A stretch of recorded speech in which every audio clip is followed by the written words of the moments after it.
Mesmo que você não seja uma pessoa que assiste muita TV aberta, você provavelmente ouviu falar na nova novela das 6 da Globo, Nos Tempos do Imperador, que mostra a trajetória de Dom Pedro II, que se tornou príncipe regente do Brasil com apenas 5 anos depois que seu pai abdicou e voltou para a Europa. Ele foi o responsável por vários dos itens que faziam parte do Museu Nacional, que pegou fogo em 2018, e hoje Dom Pedro está enterrado na Catedral de Petrópolis. Alguns dos acontecimentos importantes durante o período em que Pedro II governou foram as revoluções, como a Farroupilha e a Praieira, e a Inconfidência Mineira, guerras pelos territórios fronteiriços, como o Uruguai e o Paraguai, o investimento na produção do café, que culminou na política café com leite, a proibição do tráfico negreiro com a Lei Eusébio de Queiroz e depois a abolição com a Lei Áurea, e a programação da República. Já no resto do mundo, nós tivemos a invenção do carro, que nos leva ao Fordismo e ao Taylorismo, a invenção do cinema, a descoberta do rádio do polônio por Marie Curie. Nas artes tivemos Monet, Renoir e Van Gogh. Darwin lançou seu livro sobre a teoria das espécies. Dostoiévski publicou Crime e Castigo, houve a Guerra Civil Americana, o assassinato de Abraham Lincoln. É claro que tudo isso não aconteceu num curto espaço de tempo, mas eu queria começar a nossa aula sobre simbolismo relembrando esses fatos para vocês terem uma noção do mundo que viviam os poetas simbolistas. O século XIX, especialmente a segunda metade, foi de muitos avanços tecnológicos e científicos, ou seja, foi um período em que o mundo era encarado de maneira racional, tanto que o realismo, o naturalismo e o parnasianismo são movimentos literários que se dedicam a observar a realidade de forma objetiva. Indo contra essa perspectiva, os simbolistas tinham uma postura subjetiva, ou seja, eles estavam indo contra o que era comum naquela época e provavelmente por isso não receberam tanta atenção. Os poetas simbolistas entendiam que, sendo racionais, nós só conseguimos enxergar uma realidade superficial, mas que se deixássemos nossos sentimentos agirem, seria possível alcançar a verdadeira essência das coisas. Essa essência é referida em muitos textos como absoluto. Acho que a ideia dos simbolistas fica mais fácil de entender se vocês pensarem nas discussões sobre o que é o amor, por exemplo. Definir ou descrever com palavras um sentimento é uma forma de ser racional sobre algo que deveria ser apenas sentido, entende? Por esse motivo, uma característica marcante do simbolismo é o uso de expressões sensoriais. Lembram da sinestesia, da aula sobre figuras de linguagem? Ela vai ser muito presente aqui. Outras figuras de linguagem fortes no simbolismo são a metáfora, com o objetivo de trazer a associação de ideias, e a aliteração e a assonância, para trazer musicalidade aos poemas. Vocês lembram do poema Violões que Choram, tal de figuras de linguagem? Vozes veladas, veludosas vozes, volúpios dos violões, vozes veladas, vagam os velhos fortes e velozes dos ventos vivos, vães vulcanizadas.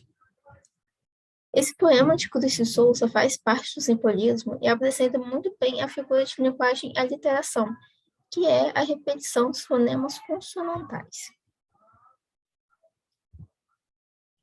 Por escrever de forma não racional, o simbolismo não se prende à interpretação lógica, o que torna um pouco difícil entender sobre o que se trata os poemas.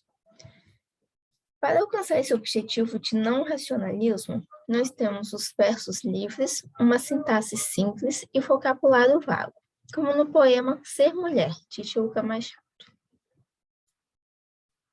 Ser mulher, calcular todo o infinito curto para a larga expansão do desejado surto, no ascenso espiritual aos perfeitos ideais.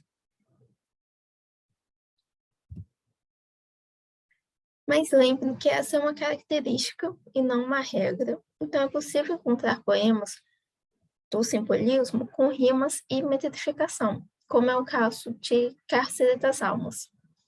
Eu fiz aqui toda a marcação das comparações das rimas para vocês acompanharem e vou fazer a leitura. Toda alma no cárcere anda presa, soluçando nas trevas entre as grades, do calabouço olhando imensidades, mares, estrelas, tardes, natureza. Tudo se fecha de uma igual grandeza, quanto a alma entre grilhões as liberdades, sonha e sonhando as imortalidades. Rasga no etéreo o espaço da pureza. Ó, almas presas, mudas e fechadas, nas prisões colossais e abandonadas, da dor no calabouço atroz funéreo. Nesses silêncios solitários, graves, que chaveiro do céu possui as chaves, para abrir-vos as portas do mistério.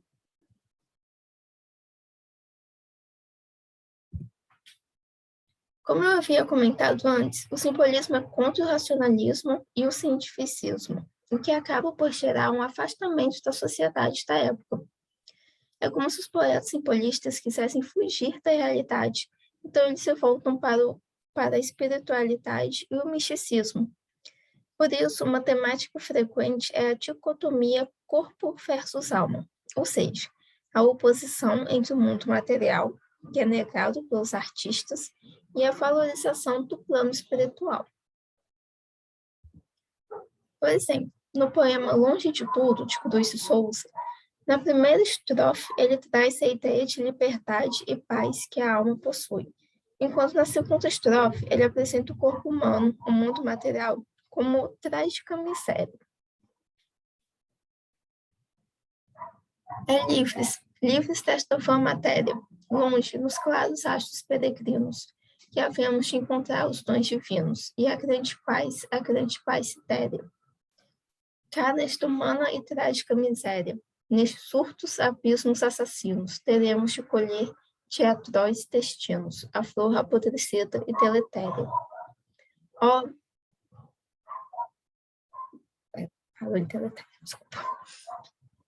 Isso quer dizer que os simbolistas buscavam transcender o mundo espiritual e alcançar esse mundo metafísico, o mundo do sensível, o que a gente pode ver no poema Cárcere das Almas, de Cruz de Souza também, que eu separei só o trecho. Ó, almas presas, mudas e fechadas, nas prisões colossais e abandonadas, da dor no calabouço atroz funéreo. A pressão a que o poeta se refere não é uma pressão real, mas uma pressão provocada por sofrimentos. Por buscarem enxergar o mundo além do material, os simbolistas se viam como seres elevados, iluminados, porque eles não estavam sujeitos a primeiras impressões e então seriam os responsáveis por levar a verdade da essência das coisas. No poema O Assinalado, que significa o designado, o ilustre, o importante, Cruz de Souza traz essa ideia que é presente também no romantismo. Tu és poeta, o grande assinalado, que povoas o mundo despovoado, de belezas eternas pouco a pouco. Dentro do simbolismo, nós temos três principais poetas. O primeiro deles é Cruz de Souza, o nome mais importante, porque é considerado o pai do simbolismo, já que o seu livro, Croquéis, inaugura o movimento no Brasil. Sua obra é marcada pela profundidade filosófica, a angústia metafísica e a obsessão pela cor branca. Augusto dos Anjos é patrono da cadeira número 1 da Academia Paraibana de Letras, e apesar de o estudarmos dentro do simbolismo, ele é considerado por muitos estudiosos como pré-moderno. As suas obras são bem pessimistas e sombrias, o que levou a ser conhecido como poeta da morte. Há um poema bem famoso dele, chamado Versos Íntimos, que vocês devem conhecer, e mostra esse pessimismo ao trazer a ideia de que coisas boas podem facilmente se tornarem ruins. Fez, ninguém assistiu ao formidável enterro da sua última quimera. Somente em gratidão, esta pantera foi tua companheira inseparável. Acostuma-te à lama que te espera, o homem que nesta terra miserável mora entre feras, Sente inevitável necessidade de também ser fera. Toma um fósforo, acende teu cigarro. O beijo, amigo, é a véspera do escarro. A mão que avaga é a mesma que apedreja. Se alguém calça ainda pena a tua chaga, apedreja essa mão vil que te avaga. Escarra nessa boca que te beija. Afonso de Guimarães é o pseudônimo de Afonso Henrique da Costa Guimarães. Ele traz muito da religiosidade aos seus poemas, além de retratar a morte de quem se ama.